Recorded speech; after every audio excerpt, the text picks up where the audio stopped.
அன்பு கொண்ட பெரியோர்களே, என் பெற்ற தாய்மார்களே, அன்பு உள்ளம் கொண்ட சகோதர சகோதரிகளே, மாணவ மணிகளே, மரியாதைக்குரிய காவல்துறை அதிகாரிகளே, ரசிக பெருமக்களே, பொதுமக்களே, உங்கள் அனைவரையும் எங்களது கலைக்குழுவின் சார்பாக வருக வருகவென்று வரவேற்கின்றேன். இந்த நாடக கலையை வளர்த்த தவத்திரு சங்கரதாஸ் சுவாமிகள், சூடியூர் கனகசபாபதி பிள்ளை அவர்கள், நமச்சிவாயபுரம் NS வரதராசன் அவர்களின் பாதத்தை வணங்கி, சிவகங்கை மாவட்டம் தஞ்சாவூர் MK முத்துச்சாமி ராஜநடிகரின் மகனாகிய சமயக்கருப்பு ஆகிய நான் மாமன்னர் ஹரிச்சந்திரன் பாத்திரம் தாங்கி உங்கள் அன்பையும் ஆசையும் பெற உங்கள் முன்னால் வருகிறேன். நன்றி, வணக்கம்.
காதலி மகனை விட்டேன் விட்டேன் விட்டேன் நான்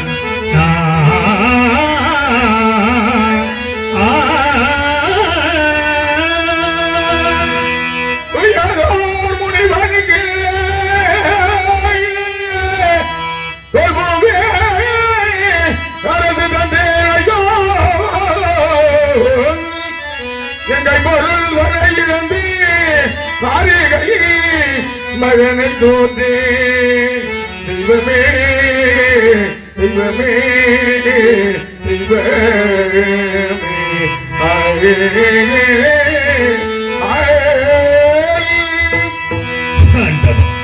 ஒரு பொய்யுரைக்கு அஞ்சி என்னை நாட்டை இழக்க வைத்தாய். மனைவியும் மகனையும் விலை கூறி விற்க வைத்து என்னை இந்த நிலைமையிலே கொண்டு வந்து நடத்தி விட்டாயே இறைவா. பொய்யது உரைக்க அஞ்சி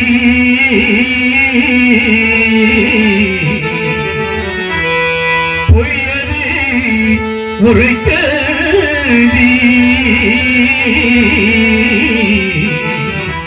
பாவினான் புவிதனில் அடிமையாளி வையகமெல்லாம் காத்தனா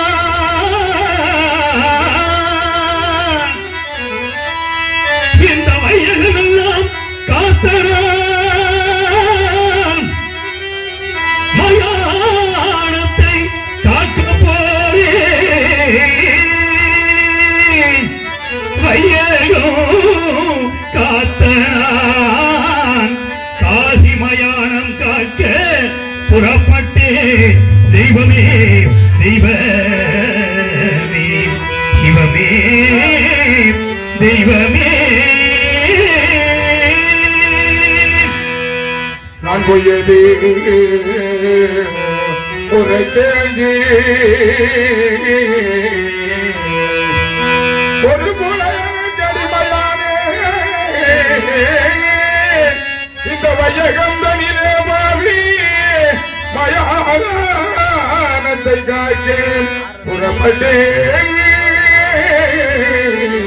தெய்வமே தெய்வமே தெய்வமே தெய்வமே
என்ன குறை செய்தேன்?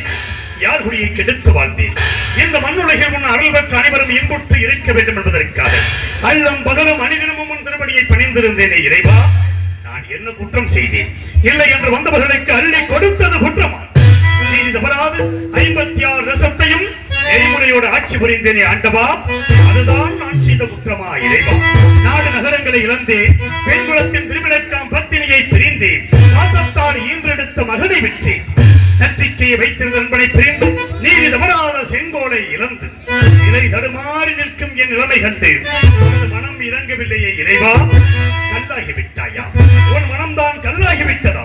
கடைக்கண் திறந்து இந்த ஏழையின் திருமுகத்தை ஒரே ஒரு முறை பார்க்க மாட்டாயா இறைவா? ஒரே ஒரு முறை பார்க்க மாட்டாய்? பகவானே பகவானே பகவானே,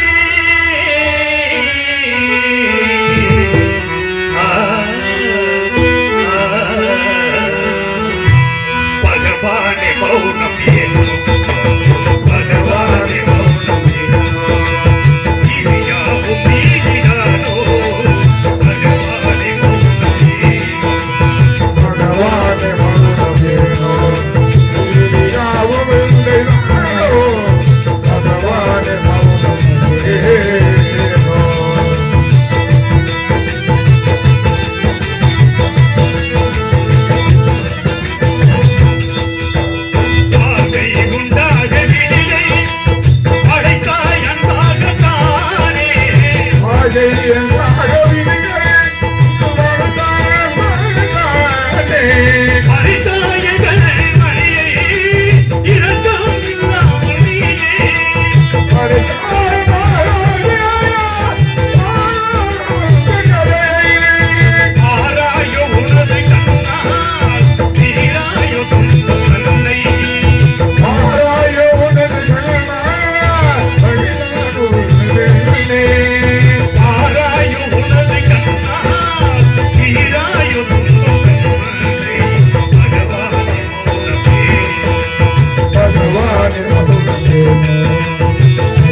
என்னுடைய மகன் தேவதாசனுக்கு பிறந்த நாள் விழா 55 தேசத்து அரசனும் சுற்றி அமர்ந்திருக்க அவ்வப்போது ஆலோசனை அமைச்சர்கள் அருகிருக்க சிம்மாசனத்தில் அமர்ந்து தேச விசாரணை செய்து கொண்டிருந்தேன் ஒரு நாள். அப்பொழுது தவத்தில் சேர்ந்த விஸ்வாமித்திர முனிவர் என் குருமண்டபத்திற்கு வந்திருப்பதாக காரணம் அறிந்தேன். உடனே அன்னவரை எதிர்கொண்டு அழைத்து வந்தேன். ஆசனத்தில் அமர்த்தினேன். சுவாமி, தாங்கள் என்னை நாடி வந்த காரணம் யாது சுவாமி என்றேன். ஹரிச்சந்திரா, உனக்காகவும் உன் நாட்டின் நலனுக்காகவும் யாகம் செய்ய போகிறேன். அதற்கு கொஞ்சம் திரவியம் வேண்டும். அதை உன்னிடத்தில் பெற்று போக வந்தேன் என்று தெரிவித்தார். நாட்டு மக்களுடைய நலனை கருதி நான் எவ்வளவு வேண்டுமோ கேளுங்கள், தருகிறேன் என்று கேட்டார் முனிவர்.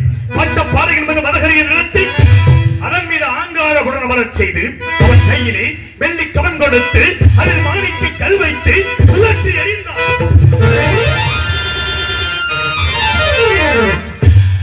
மாணிக்க கல்லானது மேலே சென்று கீழே வந்து விழுந்து எழுந்தூரம் திரவியம் தர வேண்டும் என்று தெரிவித்தார். அவர் கேட்டபடி நான் திரவியத்தை கொடுத்தேன். ஹரிச்சந்திரா, நான் வசிப்பது ஆரண்யம். இத்திரவியத்தை அங்கு நான் வைத்துக் கொள்ள முடியாது. யாகத்திற்கு முகூர்த்த நாள் முடிவு செய்த பிறகு வந்து எடுத்துச் செல்கிறேன். அதுவரையில் உன்னிடத்தில் இருக்கட்டும் என்றார். தங்களை போன்ற மகான்களுக்கு கொடுத்த பொருளை மீண்டும் நான் வைத்துக் கொண்டால் நன்னிலை வாயில் நகரற்று போவதாக சுருதிகள் கூறுகிறபடியால் இப்பொருளை நான் வைத்துக் கொள்ள அருகதையில்லை. தயவு செய்து தாங்களை எடுத்துச் செல்லுங்கள் என்றேன். கவலை வேண்டாம். உன்னுடைய கணையாளி மோதிரத்தில் என்னுடைய ருத்ராட்ச மாலையை அடையாளமாக வைத்தால் தோஷமில்லை. அதன்படி செய்யலாம் என்று செய்துவிட்டு முனிவர் சென்ற சிறிது நேரத்தில் ஆசார வாசலிலே குடிமக்களின் அபயக்குரல்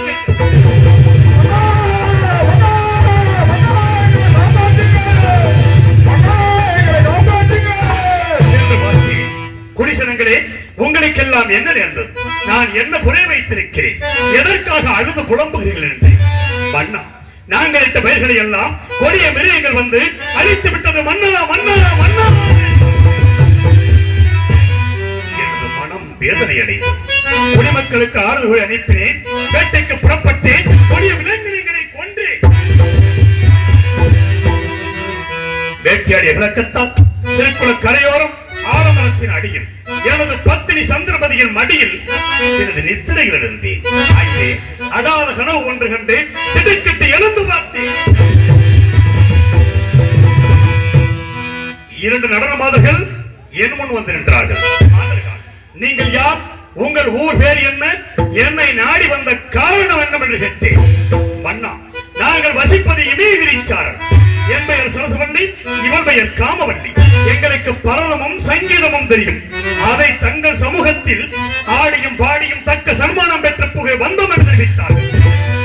எங்க ஆடுங்கள் பாடுங்கள் என்று ஆடினார்கள், பாடினார்கள். கண்ணுற்றே சந்தோஷமுற்றே வேண்டிய சன்மானத்தை கொடுத்தேன்.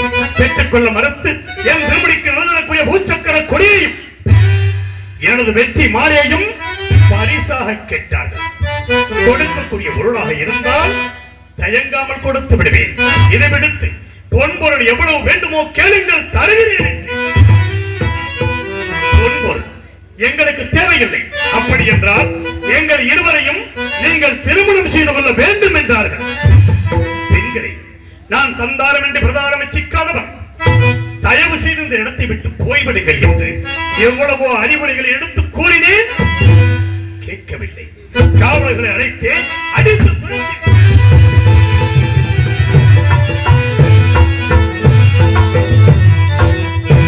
மாதர்கள் சனதின நேரத்தில் விஸ்வாமித்திர முடிவர் கடும் கோபத்தோடு வந்து என் திருமுடியை காலால் ஏற்றி உதைத்து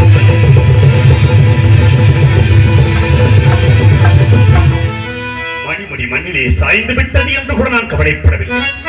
அதற்கு மாறாக எனது நெஞ்சம் இந்த திருமுடியிலே பதித்திருக்கின்ற நவரத்தின கற்கள் முனிவரின் பாதத்தை புண்படுத்தியதோ என்று பாதத்தை தொட்டேன். சண்டா, நான் அனுப்பிய மாதர்களை ஏன் அடித்து துரத்தினாய்? என் கோபம் தீர வேண்டும் என்றால் அந்த மாதர்கள் இருவரையும் நீ திருமணம் செய்து கொள்ள வேண்டும் என்றார். அனைத்தும் உணர்ந்த தாங்களாய் இவ்வாறு கூறுவது? நான் திருமணம் முடித்தவன். எனக்கு ஒரு மகன் இருக்கிறான் சுவாமி. எல்லாவற்றையும் அறிந்த தாங்கள் அறியாதது போல் பேசுகிறீர்களே. வேண்டாம். அதற்கு மாறாக கண்ணை வேற்றிலும் ஈகுவை காக்கின்ற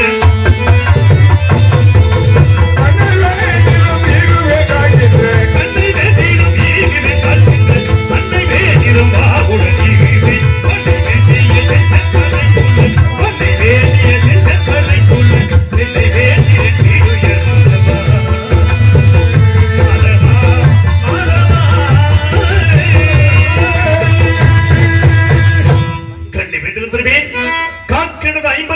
தேசத்தையும் கேட்டாலும் கொடுப்பேன். ஒரு பொழுதும் அந்த மாதர்களை அடைய மாட்டேன் என்றேன். அப்படியா? உன் கண்கள் அடைப்பதற்காக நீ கூறியபடி இப்பொழுது 56 தேசத்தையும் எனக்கு தாரை பார்த்து கொடு என்ற ஒரு வார்த்தை அவமானத்திற்காக சொன்னேன்.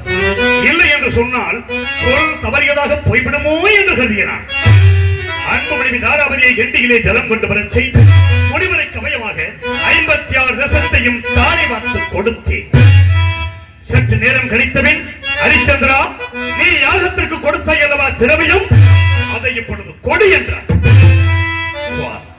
அந்த திரவியத்தை அரண்மனையிலே களஞ்சியத்தில் வைத்து பூட்டியவாறு இருக்கிறது, எடுத்துக் கொள்ளுங்கள் என்று நீ நாடு நகரங்களை தாரை பார்க்கும் பொழுது பொருள் நீங்களாக தாரை பார்க்கவில்லை. இல்லை என்று சொல்லிவிடு, போய்விடுகிறேன் என்றார். இல்லை என்று சொல்ல மாட்டான் இந்த ஹரிச்சந்திரன். எனக்கு ஏதாவது ஒரு தவணை கொடுங்கள், தவணைக்குள் தங்களுக்கு சேர வேண்டிய திரவியத்தை நான் கொடுத்து விடுகிறேன் என்று ராஜகட 48 நாட்கள் தவணை தருகிறேன். சரை நதிக்கரையில் நட்சத்திரப்பா உடன் அழைத்து சென்று அவரிடத்தில் கொடுத்துபடி என்றார்.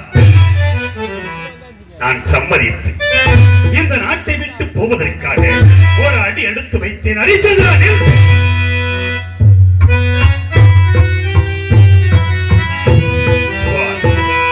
நாடு நகரங்களை கொடுத்து விட்டேன். பொன்பொருள் தருவதாக தங்களுக்கு வாக்கு கொடுத்திருக்கின்றேன். மீண்டும் நான் என்ன கொடுக்க வேண்டும் சொல்லுங்கள். உன்னை இந்த ராஜமுடிகள் இந்த நாட்டை விட்டு போக நான் சம்மதிக்க மாட்டேன். நான் கொடுக்கின்ற காவி வஸ்திரத்தை அணிந்துதான் நீ செல்ல வேண்டும் என்றார். நாடு நகரம் எனது உயிரிழமையான குடிமக்களை எல்லாம் நான் பிரிந்து செல்லப் போகிறேன். எனக்கு இந்த ராஜமுடியா பெரிது, தாராளமாக கொடுங்கள் என்று கூறிய நான்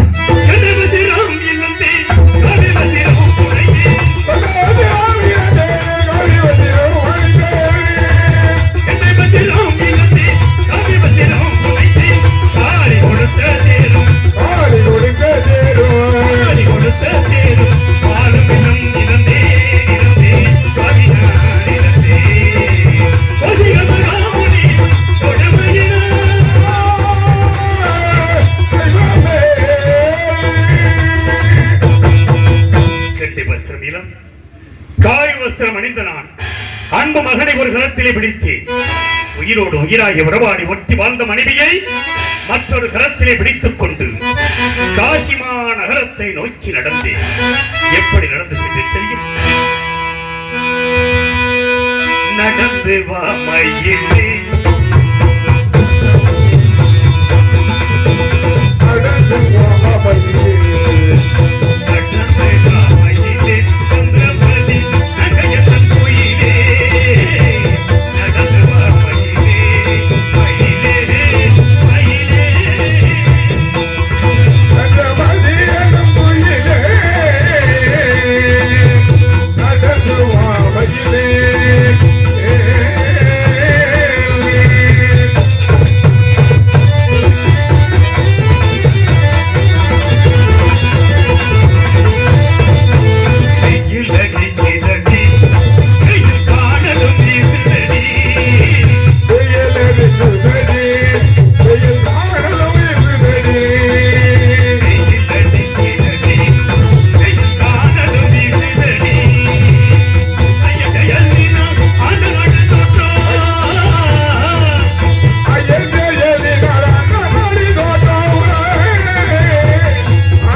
காசிமா நகரத்தை அடைந்தேன். நடந்திருக்க வழியொன்றும் தோணவில்லை. பொழுது விடிந்தால் 48வது நாள், முனிவருக்கு சேர வேண்டிய பொருளை கொடுக்க வேண்டிய கடைசி நாள். என்ன செய்வேன்? வழி தெரியாமல் அழுது புலம்பிக் கொண்டிருந்தேன். அதை பார்த்தேன் மனைவி தாராபதி. ஏன் அழ வேண்டும் சுவாமி? என்னையும் மகனையும் விட்டு முனிவருக்கு சேர வேண்டிய பொருளை கொடுங்கள் என்றார். என்ன வார்த்தை கூறுகிறார்? உன்னை நான் விற்பதா? உற்றோரும் பெற்றோரும் என்ன நினைப்பார்கள்?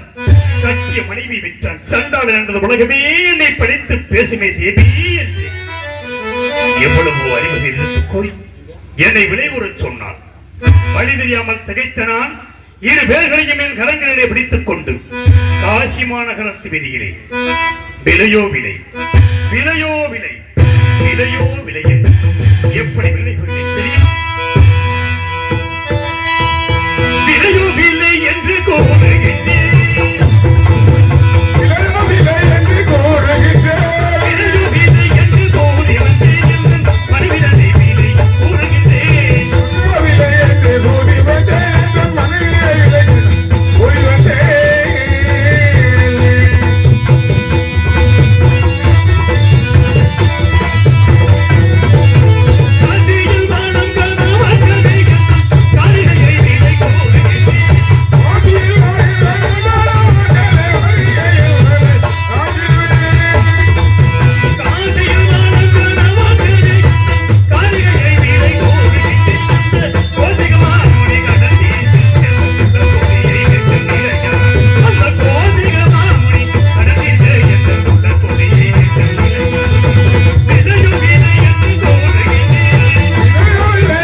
இறுதியாக காசிமா நகரம் முழுவதும் விலையோ விலை விலையோ விலை என்று கூறி அலைந்தேன். யாருமே விலைக்கு வாங்க முன்வரவில்லை. இறுதியாக இருப்பது அந்தனர் வீதி. அந்தனர் வீதிக்கு மனைவி இவர் கரத்திலும் மகன் இவர் கரத்திலுமாக பிடித்துக் கொண்டு ஆடு மாடுகளை விலை கூறுவதைப் போல் மீண்டும் விலை கொள்ளேன். இந்த உலகத்தில் யாருமே செய்யாத செயலை நான் செய்து வைத்தேன். இறைவா, உலகம் அறியாத புதுமை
விலைக்கு வாங்கி என் மனைவியையும் மகனையும் என் கண்ணதை அடித்து இழுத்துச் சென்ற அந்த கொடிய செயலை என் நெஞ்சம் மறக்கவில்லை. இறைவா, அந்த பொருளை பெற்ற நாம் நரகத்தில் கொடுத்துவிட்டு பட்டகடன் தீர்ந்து விட்டது என்று நினைத்தேன்.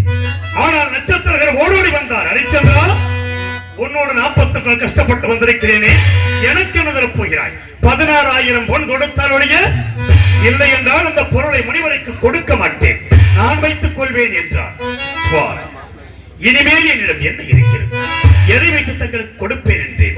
ஏனில்லை, நீ இருக்கிறாய் அல்லவா, உன்னை விட்டு கொடுக்கலாம் அல்லவா என்றார். ஆம் சுவாமி, என்னை நான் மறந்து விட்டேன் என்று சொல்லி அன்பு மந்திரி சத்தியகீர்த்தி அழைத்தேன். என்னையும் இந்த காசிமா நகரத்து வீதிகளிலே யாரிடமாவது விலை கூறி விட்டு விடுங்கள் என்றேன். மனம் சூழ்ந்து விலை கூறியால் மூச்சாகி கீழே சாய்ந்து விட்டார். இந்த பாவியாகிய நான் என்னை நானே விலை கூறி சென்ற பொழுது வீரமாக என்னும் ஈம காவலர் விலைக்கு வாங்கினார். காக